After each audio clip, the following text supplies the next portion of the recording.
শুভ সন্ধ্যা বন্ধুরা। আর আজকে কোনো কাজের ভিডিও নেই। আরে কি বলতো বন্ধুরা, আজকে কাজের ভিডিও করা হয়নি, মানে এত কাজের চাপ, মানে সংসার থেকে সকাল থেকে সব কাজ করা, সেই জন্য আর কাজ করা মানে ভিডিও করা হয়নি। তো আজকে তোমাদের সাথে কথাই বলি, চলো। তো তোমরা কেমন আছো বলো, আর আমাদের ভিডিওগুলো অবশ্যই একটু দেখো। আর আজকে কি বলতো বন্ধুরা, একটু শর্ট ভিডিও করছিলাম, এখন একটু ছাদে করছিলাম। তো ছাদে দেখি সকলে সব এদিক থেকে ছাদে উঠছে, ওদিক থেকে ছাদে উঠছে, একটু লজ্জা লজ্জা পাচ্ছি, তাই আর করা হয়নি। তো আজকেও শাশুড়ি আসেনি, সেই শনিবারে গেছে। এখন কি বলতো বন্ধুরা, এখন শরীর ঠিক আছে, কোথাও গেলে শরীর ঠিক আছে।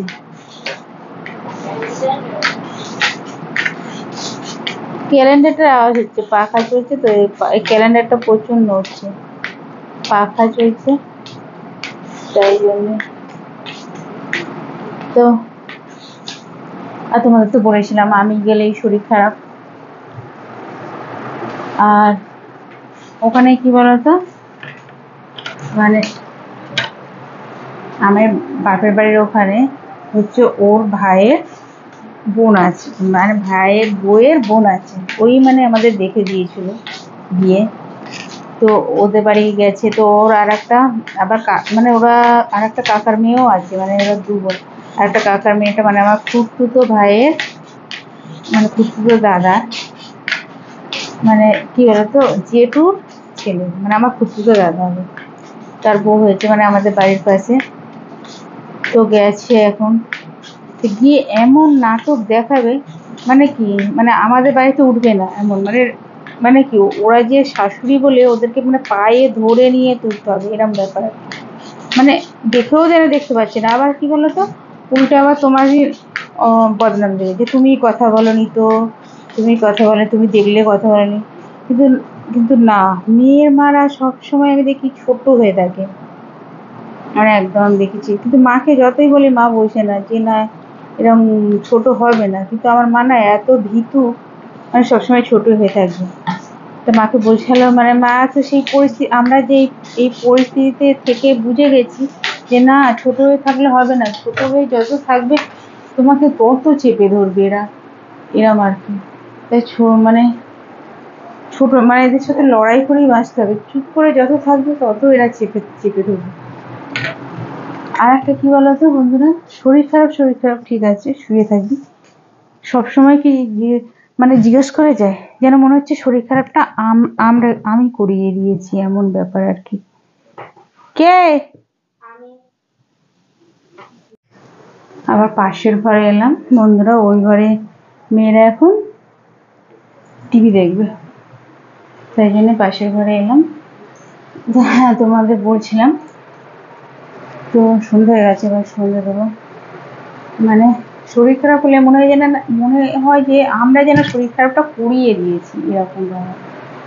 মানে শুয়ে তো থাকবে, রেস্ট নেবে, অথচ মানে খাবার দাবার রান্না সবই করবো, অথচ বদনাম, কি বলবো। তো যাই হোক, আবার আবার তার মধ্যে কি হলো তো, আমার শ্বশুর মানে এত গালাগালি দেয় না, প্রচুর গালাগালি দেয়, মানে তোমাদের কাছে না বললে মানে। আর ভাইয়ের বউর সাথে মানে নিচের ফোন, ওদের ফোনও কেনা হয়নি, যখন আমার বিয়ে হয় তখন ফোন ছিল না। একটা ফোনের জন্য আমি প্রথম বায়না করেছিলাম, তার জন্য এত ঝামেলা বন্ধুরা, কি বলবো। তখন নতুন নতুন এত ভয় করতাম, মানে প্রচুর। তা এখন ভগবান মুখ তুলে তাকিয়েছে, এখন ঠাকুরের কৃপায় মানে ফোন কিনেছি, ওদেরও কিনে দিয়েছি। মানে প্রথমে ওদের ছোট, যখন আমি বায়না করেছিলাম তখন একটা ছোট কিপ্যাড কি ফোন, ওই টেপা কেনা হয়েছিল, তো ওরাই রেখেছিল, আমাকে ফোন করতেও দিত না, মানে এত জ্বালিয়েছে ওরা, মানে দুঃখের কথা কি বলবো, মানে এখনো জ্বালাচ্ছে এখনো। আর সেই ফোনটা খারাপ হয়ে গেছে, তা আবার মানে বড় ফোন সে আমরাই কিনে দিয়েছি, তবু নাম নেই যে ছেলে বউ কিনে দিয়েছে, নাম নেই। সেই ফোনে কি বলতো বন্ধুরা, রোজ সন্ধে আমাদের 10টার মধ্যে খাওয়া হয়ে যায়, নিচে তো খাওয়া দেখেছো, নিচে খাওয়া হয়ে গেলে আমি বাসন মেজে নিই, বাসন আমি সঙ্গে সঙ্গে মেজে নিই। তো খাওয়া হয়ে যাওয়ার পর বাসন মেজে আমি সব উপরে চলে আসি, সেই সময় ফোন হবে সে ভাইয়ের বউকে, কি না আমার নিয়ে ফোন হবে। তো আমি কটা রেকর্ডিং রেখে দিয়েছি, এখনো পর্যন্ত আমি রেখে দেবো, কিন্তু আমার সে তার সাথে কথা বলছে, সে একটু হাই তুলছে, তাকে বলছে বাতাস লেগেছে বউ, বাতাস লেগেছে, তুমি জল পোড়া খাও। আর আমরা যদি শুয়েও থাকি, মানে ওগুলো ঢং করছে, মানে কি না, আমাদের শরীর খারাপ হলে কি শুয়ে থাকলে আমরা রেস্ট নিচ্ছি এটা ভাবি, আর ওরা শুয়ে থাকলে হচ্ছে ওদের শরীর খারাপ, আর আমরা হচ্ছে রেস্ট নিচ্ছি এটা ভাবি। মানে আমাদের ও বাড়িতে গেছে, তো গিয়ে সে আমার আমার নিজের মানে নিজের কাকিমাকে আমার নামে গিয়ে বলছে। আমার কাকিমাকে বললে কি হবে, আমি কাকিমার কাছে আমি আগে না ও আগে? কাকিমা তো আমাকে সব বলেই দেবে, কি কি বলবো বলো তো, কত মানে বলবো, যে বোঝে না তাকে কিভাবে বোঝাবো, মানে এত শয়তান। যে ছেলে বউকে নিয়ে যখন এত হিংসা, তাহলে ছেলের বিয়ে দিতে গেল কেন? মানে কোন জ্বালিয়েছে বন্ধুরা। মানে যখন বিয়ে হয় আমাকে না জোরে পর্যন্ত যেতে দেয়নি, বুঝেছো? যে 10 দিনে না 5 দিনে গিয়ে একটু জোরে যায়, মানে জোরে পর্যন্ত যেতে দেয়নি। আমার বর পর্যন্ত ওদের দলে ছিল, কিন্তু এখন বুঝেছি বর যে হ্যাঁ, যে ওরা ওরা ঠিক মানে জোরে পর্যন্ত যেতে দেয়নি। মানে মানে ওর মামি, মানে আমার শাশুড়ি ভাইয়ের বউ, সে সমেত এত জ্বালিয়েছে।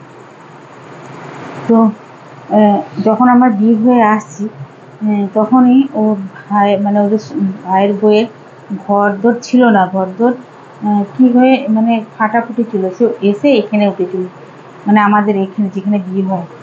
তো উঠে মানে এখানে, মানে আমি তো উপরে থাকতাম, মানে ওরা টিফিন কোনোদিন করতো না, নিচেতেই সব টিফিন হতো। মানে এত চালাক ওর ভাইয়ের বউটা, নিজেতেই সব খাওয়া যেত, নিজেতে কি আনন্দ ফুর্তি। আর আমার কি বলতো, বর যা কাজ করতো সব ওর মায়ের হাতে দিয়ে দিত, সবটুকু।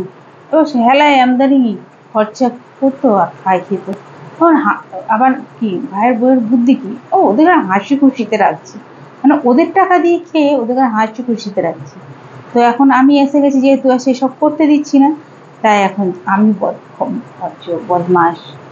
তো এখন ওই ভাইয়ের বউয়ের সাথে ঘুরতে গেছে, যাক আমাদের বাড়িতে ঢোকেনি, মানে আমাদের ও বাড়িতে মা ডাকছে শুনে শুনে, যেন মানে সবার বাড়িতে যাচ্ছে, আমার বাড়িতে আমার মাকে বলে দেবো যে কেন ডাকবে কেন, নিজের বোনের সাথে সম্পর্ক রাখেনি, নিজের বোনের নামে এত বদনাম, মানে উল্টে বলছে যে বোন ওর সাথে নাকি সম্পর্ক রাখেনি। একটা ছোট বোন, মানে তার মানে কি, যখন তার একটাই ছেলে, তার ছেলেটা যখন 1 বছরও নয় মনে হয়, তাই স্বামী মারা যায়, তাকে বঞ্চন হেল্প করা, তাকে বঞ্চন দেওয়া উচিত, তাকে হেল্প করা উচিত, তা না। মানে ভাইয়ের বউটা এত চালাক, ভাইয়ের বউটা এর থেকে খালি টেনে টেনে নিয়ে নেয়, আর সেই ননদটাকে দেখে না, কেন তাকে তো দিতে হবে, আর এর থেকে তো নিচ্ছে, সেই জন্য। তো আরো অনেক আমার জীবনের কাহিনী আছে, তো তোমাদের আমি সব বলবো, যদি আমি মানে ভিডিওটা যদি আমি এতে কিছু করতে পারি ভিডিওতে, বা তাহলে আমি তোমাদের সাথে মানে আরো বন্ধু জয়েন্ট হয়ে সব আমি সোশ্যাল মিডিয়াতে বলবো, মানে এদের কথাটা বলা দরকার, মানে এদের শয়তানির কথাটা। তো চলো বন্ধুরা, আজকে এতটুকু, আবার পরে অনেক কাহিনী বলবো, কেন অনেক জ্বালিয়েছে আমার, মানে মানে আমার বিয়ে হয়েছে 17 বছর, 17 বছর এখনো জ্বালাচ্ছে। এখন তবে অতটা পারিনি, কেননা তখন তো ভয় পেতাম, আর এখন আমার মুখটা এখন আমি চালাতে শিখেছি, মানে এখন উল্টো ওরাও একটু ভয় পায় যে হ্যাঁ, একটা কথা বললে ওদিক থেকে 10টা কথা আসবে। তো চলো বন্ধুরা।